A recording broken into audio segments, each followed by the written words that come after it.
네, 한 주간도 어떻게 사셨는지 저는 잘 모르지만 또 하나님은 잘 아시겠죠. 이까지 또 예배 자리에 오기까지 모든 것이 또 하나님의 은혜인 줄 믿습니다. 오늘 말씀의 제목은 나를 능하게 하신 그리스도입니다. 능하게 했다는 말은 내게 하나님은 능력을 주셨다는 말인데, 그것은 내적인 마음의 힘과 외적으로 보이는 모든 힘, 먹고 살아가는 모든 은혜들을 포함하는 내용입니다. 그래서 하나도 빠짐없이 우리 인생은 하나님의 은혜 가운데 살고 있는 것이죠. 근데 문제는 뭐냐면요, 오늘 서론 첫 번째에 우리 믿는 신앙인들이 세상 가운데 있다 보니까 괴리감이 들 때가 있을 거예요. 굉장히 어떤 괴리감이 드냐면, 예를 들어 우리가 어디 취업을 하러 갈 때, 요즘 취업난이 굉장히 심한데, 취업을 하러 갈 때, 뭐 저도 아르바이트 한번 이렇게 내보고 이렇게 해봤지만, 취업을 쓸 때 겸손하면 됩니까, 안 됩니까? 잘 안 돼요. 이게 그 중간을 지키기가 어려워요. 예를 들어서 저는 사실을 잘 못하지만 저를 써준다면은 제가 열심히 하겠습니다, 이런 사람이 있고요. 또 다른 취업 거기 이력서에는 저는 이런 경험을 달아서 이 분야에 대해서는 제가 최고고 이 분야에 대해서는 저를 따라올 자가 없을 겁니다. 그래서 저는 거기에 또 이런 것도 갖추고 이런 것도 갖춰서 이렇게 할 수 있습니다 하면 여러분 뭐 뽑습니까? 당연히 후자에 있는 사람을 뽑겠죠. 근데 우리가 복음 안에서 잘 적응이 안 되는 것은 나를 드러내지 않는 법을 배우는 게요, 신앙인이잖아요. 내가 잘해도, 교회 안에서 뭔가 뛰어나도 옆 친구를 세워주잖아요.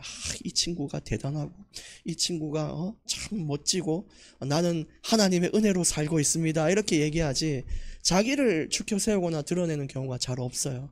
근데 세상 나가서 그러면은 여러분 써줍니까, 안 써줍니까? 안 써줍니다. 안 써주고, 또 내가 성공을 하기 위해서는 반드시 나도 모르게 욕심도 있어야 되고 이기적인 마음도 있어야 내가 승진도 하고 또 어쩔 수 없이 남을 짓밟고 올라가고 이렇게 되지. 네가 해라, 오늘 또 양보하고 내년도 양보하고 우리 집에 애는 굶어 다 죽어가는데 나는 막 돈도 못 벌고 그러면서 괜찮다, 나는 하나님만 믿고 살아야 된다. 여러분, 이 사이에서 얼마나 큰 괴리감이 오시는지 여러분 느껴지십니까?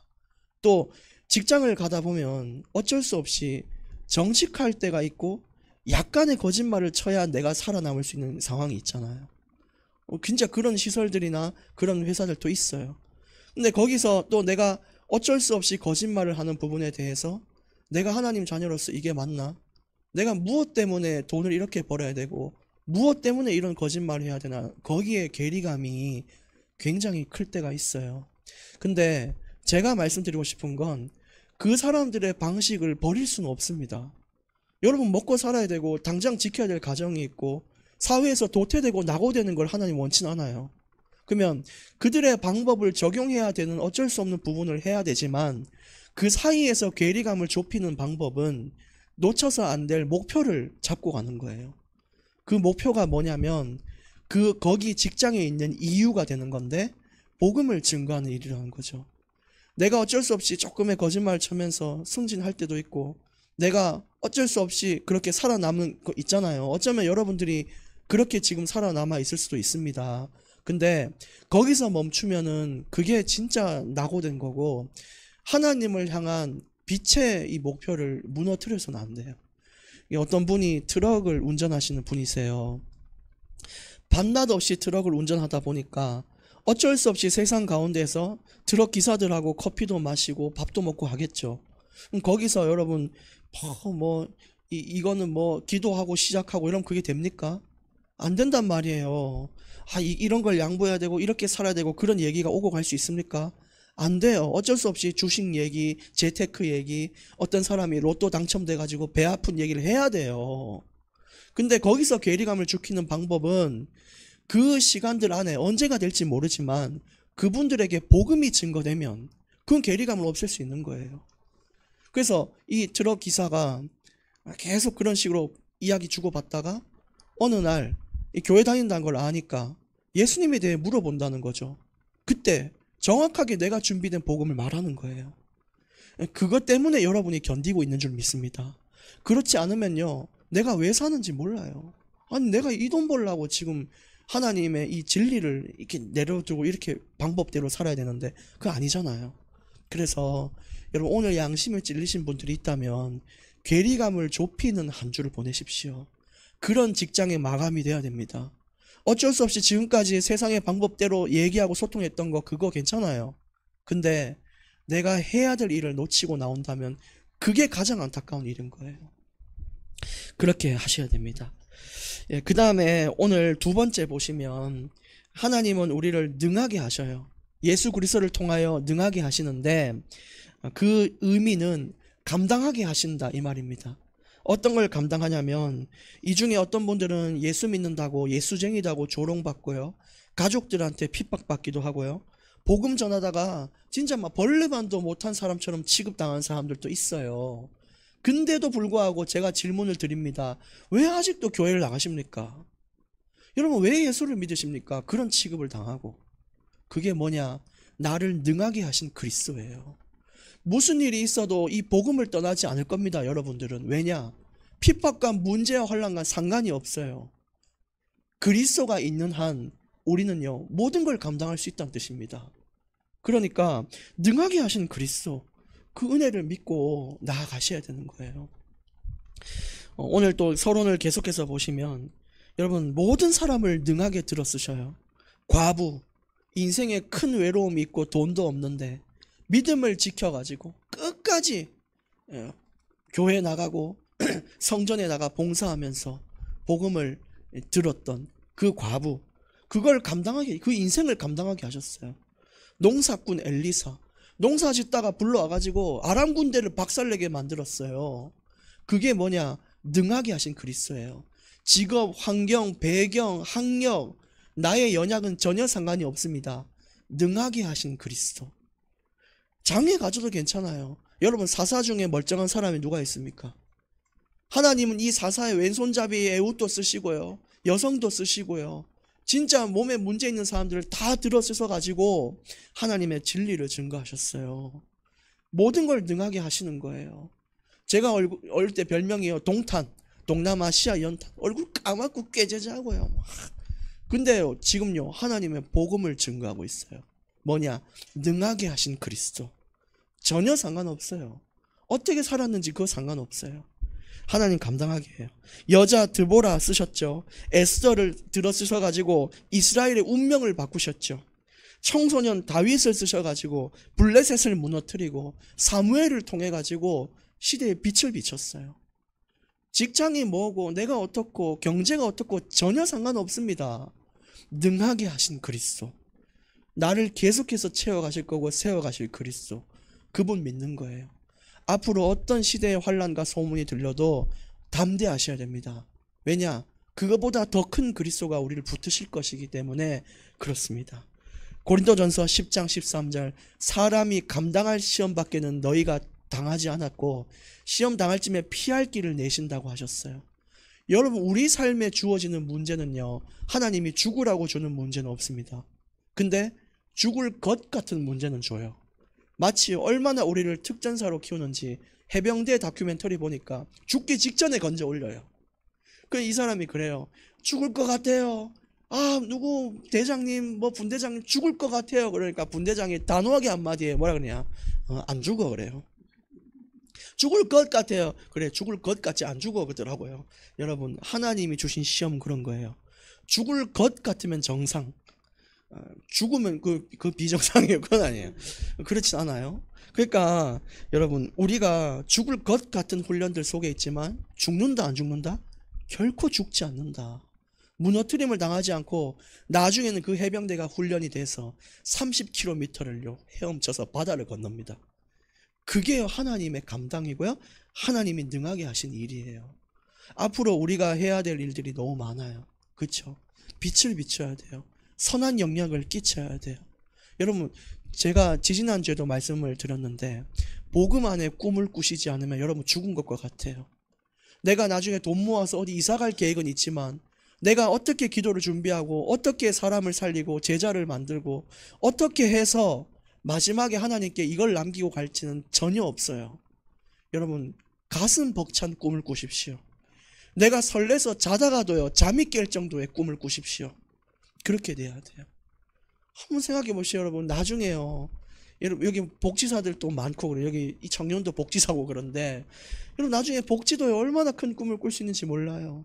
힘들고 어려운 사람들 불러서, 진짜 이 정부 지원 받아가면서 복음 전하고요. 나중에 수십 명, 수백 명의 이 고아와 어려운 사람들이 하나님께 두 손 들고 찬양하는 꿈을 꾼 적이 있습니까? 온 사방의 그 지역에요. 찬송 소리가 울려 퍼지는 꿈을 꾼 적이 있습니까? 이 설레서 말도 못하는 거예요. 근데 그걸 능하게 감당하도록 하시는 분이 하나님이에요. 우리가 그런 꿈이 있어야 돼요. 내가 여기서 경력 5년 채우고 그 다음 연대에 대기업으로 이직해야겠다. 이거 말고 하나님을 향한 설레는 꿈 있잖아요. 그거요. 그래서 오늘 본론 첫 번째 말씀을 보시면 과거의 나, 여러분 과거에 내가 어땠는지 기억나십니까? 저는 그런 분을 알아요. 집안에 들어가 보면 그 엘비스 프레슬리 그리고 막 비틀즈부터 LP판을 있잖아요. 키만큼 쌓아놓고 맨날 우울하고 적적할 때마다 그거 돌려 들으면서 나름대로의 인생의 만족을 얻고 약간의 위로를 받았던 그런 과거가 있는 사람도 있어요. 그렇잖아요. 그게 기쁨의 전부였던 거예요. 어떤 사람은요, 꿈도 없고 눈물만 많아가지고 지금 생각해보면요, 참 불쌍한 그때 내가 보이는 사람이 있어요. 우리 오늘 귀한 청년도 왔지만 이 청년도요, 과거에 저하고 만나서 복음 들을 때 인생의 어려움을 말로 못했어요. 항상 눈물만 나고 외롭고 슬펐던 인생 가운데 지금은요, 가는 현장마다 막 복음 전하고요, 가족들한테 말씀 전하고요, 성경을 얼마나 사랑하는 있잖아요. 한 번은 이 성경을 꼭 안고 하나님 사랑한다고 얘기하고요, 남들이 보든 안 보든 수첩에다가 하나님 최고 적고요. 여러분 그런 인생이 됐다 이 말이에요. 근데 그 인생 이전에 과거의 나를 떠올려 보세요. 참 불쌍해요. 얘야니 어떻게 그렇게 살았냐 물어보고 싶어요. 저는 생일날마다 하는 저의 그 퍼포먼스가 있어요. 생일날 뭐 축하받고 이런 것도 잘 없지만은 생일날 과거의 나를 돌아보며 제 자신에게 물어요. 야, 손창수야, 니 과거에 어떻게 그래 살았냐? 니 그거 좋아가지고 그거 했는데 그게 진짜 기쁨이 아니었으면서 그거라도 붙잡고 사는 니 심정이 어땠냐? 참 니 불쌍했지. 이렇게 물었거든요. 여러분 우리 과거에 전부 그렇지 않았습니까? 얼마나 불쌍했습니까? 집안에 앉아가 불 다 꺼놓고 노래 하나 틀면서 그게 인생에 달래주는 전부라고 생각했던 지난날에 영혼이 파괴되고 하나님 없이 살았던 지난날의 나를 생각해 보세요. 바울도 마찬가지였어요. 오늘 1번에 1번 보십시오. 비방자였으며 박해자였으며 폭행자였다 얘기했어요. 그게 인생의 전부였어요. 예수 믿는 사람 다 잡아 죽이고요. 김익두라는 목사님은요, 깡패였잖아요. 그 막 깡패질 했던 지난날의 나, 그게 나의 전부인 줄 알았던 나, 도둑이었던 오네시모, 그 다음에 존 유천은 노예를 무역하던 사람이에요. 그 노예들을 잡아가지고 팔았던 사람 존 유턴, 과거의 나. 근데 그 사람이 나중에 찬송가를 지었습니다. 그게 뭐냐? 나 같은 죄인 살 어메이징 그레이스를 만들었잖아요. 그 과거의 나. 근데 이 사람들이 전부 다 과거의 나를 떠올려 보면요, 얼마나 불쌍합니까? 노예 팔고요, 도둑질하고요, 어디 가가지고 숨어가지고요. 참 안타까워요. 방탕하고 살았던 어거스틴은 위대한 신학자가 됐습니다. 그것처럼 바울은 또 뭐라고 합니까? 자기가 죄인이다 이렇게 얘기해요. 그 죄인의 인생은요 다 이래요. 불안하고 두려운 인생. 뭐라도 해야 돼. 뭘 먹어도 많이 가져도 좋은데 여행을 가도 불안한 인생. 잘못된 열심을 가지고 살았던 과거의 인생. 바울이 자기를 떠올려 봤을 때 얼마나 불쌍합니까? 아이고 이 불쌍한 녀석아, 니 그게 전부인 줄 알고 살았지. 근데 그거 아니었는데 그렇게 살잖아요. 오죽하면 저의 옛날의 과거는 명절만 되면은, 제가 말씀드렸죠, 명절만 되면 너무 외로운 거예요. 사람들이 왔다가 떠나는 게 너무 싫어요. 명절이 안 왔으면 좋겠어요. 아니면 하루 종일 명절이든지. 그래서 이 가족들이 놓고 간 물건 어디 감춰놓고요, 가족들 돌아가면 그 물건 만지면서요 외로움을 달랬어요. 물론 귀중품은 안 했습니다. 필요 없는 거 있잖아요. 뭐 예를 들어 뭐 가방 택배 갖고 택배 뭐 포장지 갖다 놓으면 그거 못 버리게 해놓고 그랬단 말이에요. 근데 과거의 나를 떠올리면 얼마나 불쌍합니까? 그쵸? 그처럼 또 바울은 자신의 과거가 뭐라 그러냐? 나는 괴수다라고 얘기했어요. 괴수다. 죄인이다. 비방자, 박해자, 폭행자였다. 참 불쌍합니다. 근데 여러분, 그 가운데에 엄청난 일이 일어나고 있었어요. 그 시간표 속에 엄청난 일이 일어났는데 그게 본론 두 번째입니다. 그런 나를 지켜보고 계신 분이 계셨다는 거예요. 그 외롭고 쓸쓸한 골방 안에서 술로 인생을 달래고 음악으로 인생을 달래고 눈물로 달랬던 나를 지켜보던 분이 계셨다. 그 분은 누구냐? 하나님이신데 엄청나게 오래 참으셨다 얘기하고 있어요. 구원의 시간표를 가지시고요. 정확한 인생의 시간을 계획하셔서 그래, 내가 반드시 너에게 길을 열어줄 시간표가 있다. 조금만 더 견뎌라. 조금만 더 참아라. 얼마나 오래 참았는지요. 우리를 부른 거예요. 그날 언제 그 시간 딱 정해서 부른 거예요. 근데 부른 이유를 잘 보셔야 되는데 두 번째 이유가 뭐냐? 믿는 자들의 본이 되기 위하여 불렀다 그랬어요. 여러분 우리가 신앙인들이요 얼마나 큰 본을 보여야 되는지 여기에 대한 책임감이 있어야 되는데 거의 없습니다. 여러분 보통 인생이 아니에요. 그게 어떤 의미냐면요, 하나님이 예를 들어 자 누구 집사 그래 네 오늘 예수 믿어라 하면서 복음을 전했어요. 그러면서 사람들에게 알리는 거예요. 자 여기 니네 사람들 잘 봐라. 앞으로 니네 인생은 어떻게 살면 되냐? 요 집사처럼 살면 된다. 이 집사 그대로 살면 된다. 믿음은 어떻게 합니까? 믿음 요 집사 보고 그대로 배워라. 신앙생활은 어떻게 하고 인간관계 어떻게 합니까? 요 집사 보고 그대로 배워라. 여러분 얼마나 크고 위대한 길을 가고 있는지 아십니까? 믿는 자들의 본이 되기 위하여 일체 오래 참으사 그리스도를 증거한 거예요. 그래서 정말로 여러분을 보고 후대들이 보고 배우고 모든 사람들이 여러분 인생이랑 똑같이 살아도 부끄럽지 않게 산다는 걸, 그게 여러분의 본의 인생입니다. 얼마나 큰 인생인지 이해가 되십니까? 근데 어떤 사람들은 대충 가가지고 하고요, 분쟁하고요, 뒤에서 교회 욕하고요. 하나님이 그러려고 기다렸습니까? 하나님이 일체 오래 참으사 기다려가지고 믿는 자들의 본이 되기 위하여 불렀는데 불러놨더니만은 교회를 파괴시키고 무너뜨린다. 하나님이 내가 이러려고 구원 줬냐 자괴감 느껴. 뉴스에 난다니까요. 내가 이러려고 구원을 열었나 자괴감 느껴. 이리 뜬다니까요. 뉴스 일면 기사에. 여러분 진짜 그러면 안 되잖아요. 왜 우리가 교회를 그렇게 하면 안 되는지 아세요? 하나님 주신 이유이기 때문이에요. 본이 되기 위하여 불렀다. 내 성질 있죠. 누가 성질 없습니까? 근데 본이 되라고 하셨기 때문에 참는 거예요. 그래서 우리를 그렇게 불러주신 그 분이 누구냐? 17절에 말했잖아요. 지존하신 분이고 영원 무궁토록 영광을 받으실 분이시다. 그분이 지금도 나와 함께 계시고 힘을 주시고 계십니다. 나를 능하게 하고 계신다 이 말이에요. 그래서 앞으로 본론 세 번째 보시면 앞으로 우리가 그럼 어떻게 살아야 되겠냐? 지난 과거는 잊어버리시고 씻어버리시고요. 또 이번에 대한 감사함을 가지고 사시되 이제 우리가 도전해야 될 부분이 3번이에요. 앞으로 어떻게 살아야 되냐? 디모데에게 쓴 편지거든요. 이게 디모데전서가 바울이 디모데에게 쓴 편지예요. 근데 이렇게 얘기합니다. 너를 지도한 예언을 따라 살라라고 했어요. 근데 디모데를 지도한 예언의 의미는 뭐냐면 부르심을 뜻해요. 부르심. 여러분을 집사로, 장로로, 여러분을 어떤 교회에 믿는 신앙인으로 불렀잖아요.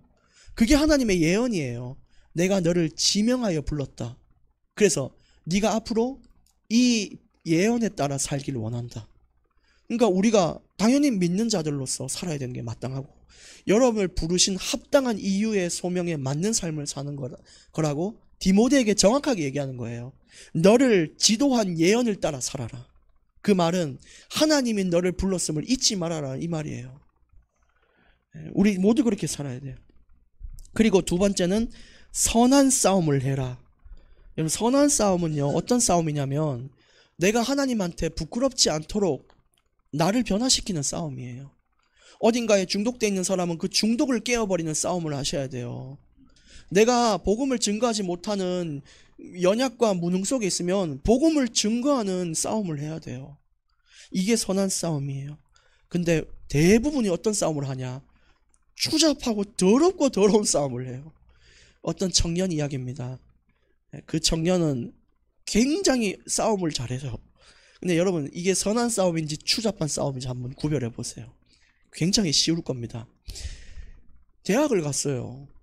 식당에 줄을 서가지고 식판을 들고 이렇게 있는 거예요. 그러면 여기 밥을 이렇게 탁 받고 뒤에는요 국을 이렇게 쫙 깔아놨잖아요.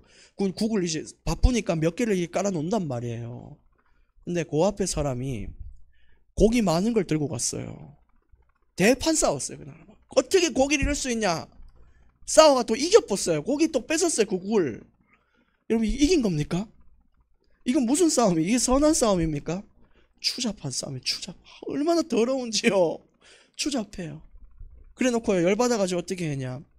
식당 테이블에 딱 앉아가지고, 왜냐 이 국 주는 아줌마한테 아주머니 좀 더 주세요 그런데 아줌마 안 돼. 그러니까 또 열받아 또 싸워요. 싸움을 2번 이제 2라운드를 했어요. 그래서 또 열받아가지고 식당에 앉아가지고 그날 이제 뭐 카레 이런 거 이제 소스 이런 게 나왔는데 그걸 이 숟가락으로 탁 묻혀가지고 식탁에 바르는 거예요 이렇게.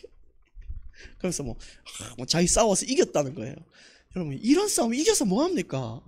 그리고 또 아주머니 와가지고 3번째 3라운드 싸워요. 평생 인생을요 선한 싸움은 하나도 안 하고 추잡하고 더러운 싸움만 하는 사람들 많습니다.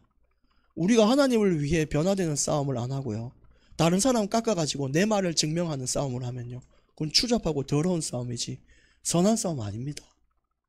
어떤 싸움을 해야 돼요? 착한 양심에 따라 살아라 이렇게 얘기하고 있어요. 그래서 앞으로 우리가 이 도전을 좀 해야 되고 또 한 주간 여기 도전해 보기를 원합니다. 그래서 오늘 결론의 말씀 이제 3가지로 정리를 해드릴 수 있는데 그 첫 번째는 뭐냐면요 내 생명의 이유를 기억하라입니다. 아까 뭐라 그랬죠? 믿는 자들의 본이 되기 위하여, 믿는 자들의 본이 되기 위하여 했다 그랬어요.